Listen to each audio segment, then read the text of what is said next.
Bonjour à tous.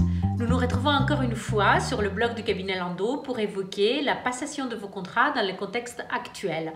On va évoquer aujourd'hui comment vous faites dans le processus électoral qui est toujours en cours afin de passer et de signer vos contrats. La problématique de la période électorale qui se prolonge sur l'attribution de vos différents contrats et la signature de vos marchés est toujours d'actualité. Les questions que nos clients nous posent aujourd'hui, c'est par exemple, est-ce qu'on peut réunir la commission d'appel d'offres afin d'attribuer un marché public? Est-ce que cela est possible?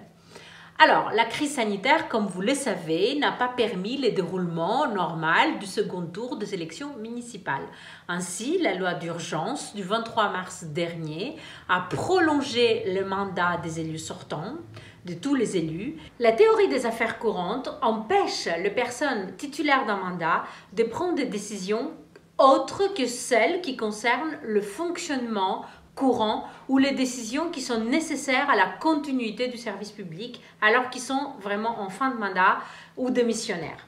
Une seule exception permet de faire obstacle à cette règle et cette exception, c'est vraiment l'urgence à prendre une décision dépassant le cadre des affaires courantes. Le Conseil d'État a fait application de cette règle à plusieurs reprises, dont sur cette affaire-là en 2011. Quelle est la période pendant laquelle on applique cette théorie des affaires courantes? Cette période commence un petit peu avant les élections du premier tour pour les élections municipales et se poursuit jusqu'à la date de l'élection et la première réunion de l'organe délibérant. Cette règle s'applique également au CAO.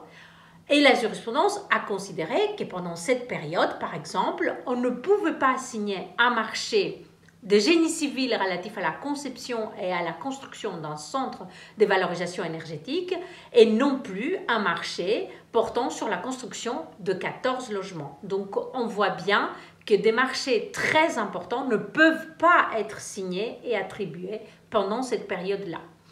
Pourrait-on quand même, dans le cadre du contexte actuel de crise sanitaire, invoquer la théorie des circonstances exceptionnelles née de la jurisprudence du Conseil d'État de 1918 qui permet de substituer une légalité de crise à la légalité des règles normales?